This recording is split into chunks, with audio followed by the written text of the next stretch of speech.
are you? And I'm Huda. Welcome back to our channel, Star Clusters.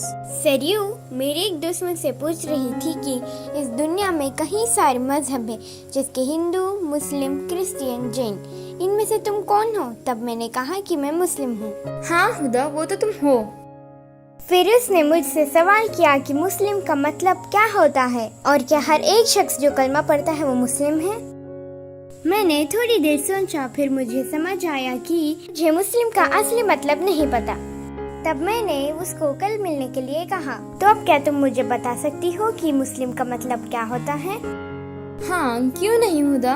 पहले मैं तुम्हें कलमे के बारे में समझाऊंगी। कुरान में कहीं भी ऐसा दर्ज नहीं किया गया कि सिर्फ कलमा पढ़ने से ही किसी को मुस्लिम कहा जाता है। अगर कोई भी शख्स कलमा पढ़ता है तो वो इस्लाम में दाखिल होता है, पर उसे मुस्लिम कहा नहीं जाता। मुस्लिम किसे कहते हैं, अब हम उसके बारे में देखेंगे। मुस्लिम एक अरबिक वर्ड है जो कि रूट सलम से आता है। इसका मतलब फर्माबरदार है। जो कोई भी फर्माबरदारी करता है उसको मुस्लिम कहते हैं। इसे और बेहतर तरीके से समझने के लिए एक एग्जाम्पल लेते हैं। हुदा, मान लो कि तुम्हारी अम्मी ने तुम्हें बाजार से लाने के लिए सामानों की चिट्ठी दी, तो तुम क्या करोगी? तब मैं सीधे बाजार जाकर सामान खरीद कर अम्मी को दे दूंगी।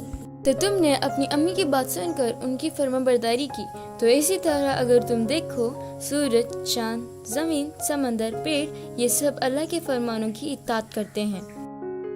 अल्लाह सुब्हानहू व तआला ने कुरान में फरमाया, सूरह नंबर 3 अल इमरान और आयत नंबर 83 में, आसमान और जमीन के सारी चीजें चाह कर या ना चाह कर भी अल्लाह की फर्माबरदारी ही करते हैं। और अगर तुम हनीमी को देखो, वो वही करते हैं जो कुछ भी अल्लाह फरमाते हैं। सूरह नंबर 16 अन-नहल और आयत नंबर 68 में फरमाया गया कि तुम्हारे रब ने शहद के मक्खी पर वही कर दी कि पहाड़ों में, दरख्तों में और ऊंचे झाड़ पर घर बनाए।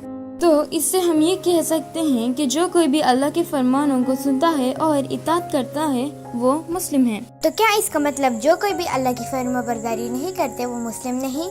हाँ हुदा, ये मान लो तुम्हारी अम्मी की फर्माबरदारी करने के बदले तुम उस चिट्ठी को बार बार पढ़ने से या फिर उसे तावीज़ बनाकर गले में पहनने से क्या तुम्हें लगता है कि तुमने अपनी अम्मी की फर्माबरदारी की? नहीं। तो इसी तरह तुम अगर अल्लाह के फरमानों की इताअत नहीं करती तब तुम मुस्लिम नहीं हो। बहुत सारे लोग इस दुनिया में अल्लाह के फरमानों का इताअत नहीं करते लेकिन अपने आप को मुस्लिम कहते हैं। जरा सोचो, सूरज, चांद, जमीन, समंदर, पेड़, अगर ये सब एक सेकंड के लिए भी अपनी ड्यूटीज करना बंद कर दे तो सारा कायनात का निजाम बिगड़ जाएगा, क्योंकि वो हमेशा से अल्लाह की फर्माबरदारी करते हैं। सारा कायनात ठीक से काम करता है। हमारे लिए कुरान में अल्लाह के पूरे 6666 फरमाने हैं, जिसको हमें पढ़ के समझ कर उनकी फर्माबरदारी करना चाहिए मुस्लिम बनने के लिए। ठीक है सरयू, अब मुझे समझ आया कि मुस्लिम का मतलब क्या होता है और मैं एक परफेक्ट मुस्लिम बनने की कोशिश करूंगी इंशाल्लाह।